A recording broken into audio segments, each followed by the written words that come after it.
Hello student, welcome to our channel Mohsin Explain GSEB Made Easy. Now in this video we are going to discuss the question answer of chapter 21 Social Change, subject Social Science, Standard 10th Gujarat Board. Now the question is, describe the problem of elderly pupil and provision made for their protection and welfare.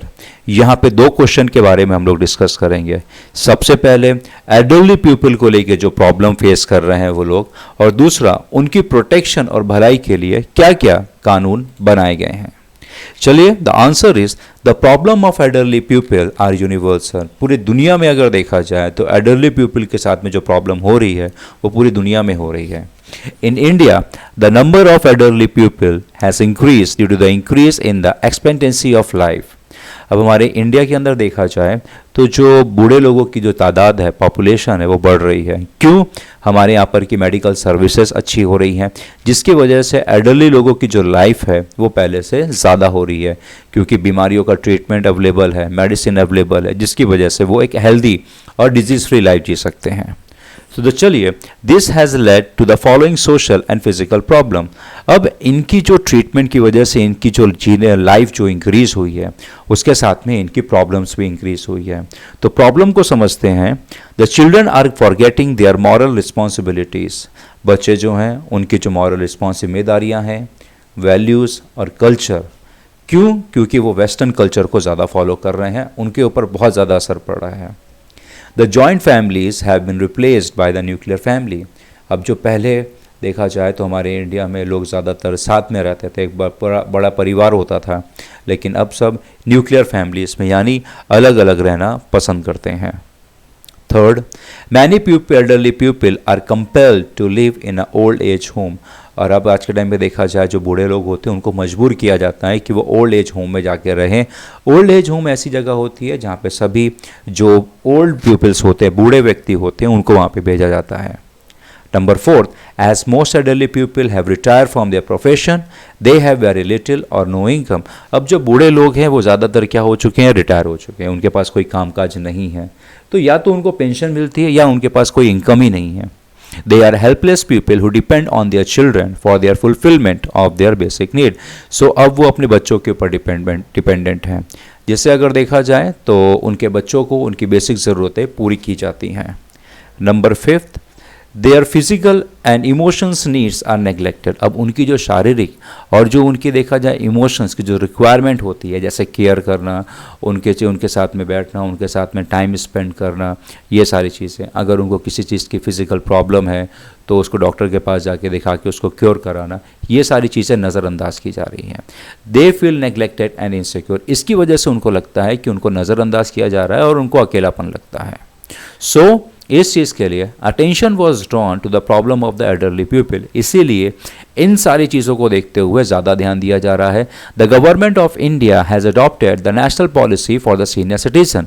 इसीलिए हमारी भारतीय सरकार ने एक policy बनाई है जिसमें खासकर सीनियर सिटीजन्स का ज़्यादा ध्यान दिया जाता है.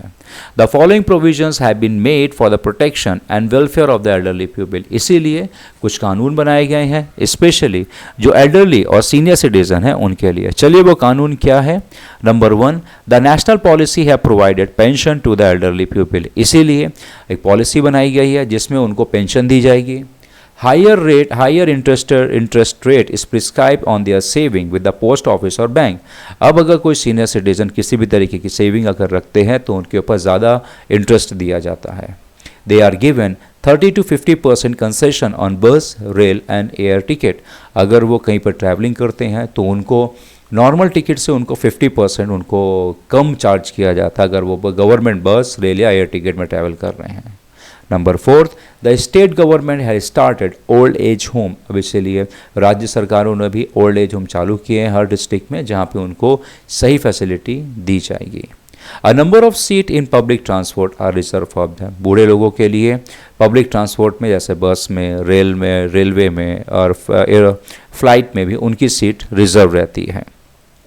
Now garden have been developed in cities where in they can leisurely sit, walk and participate in music, yoga activity and other elderly activity. अब उन्हीं एल्डरली पीपल के लिए गार्डन बनाए गए हैं शहरों के हर शहरों के कोने कोने में, ताकि वो वहाँ पे जाके अपना टाइम स्पेंड कर सकें। और अगर वहाँ पे किसी भी तरीके का कोई इवेंट चल रहा है, जैसे बूढ़े लोगों के लिए म्यूज़िक, योगा, तो उसमें जाके वो लोग पार्टिसिपेट कर सकें।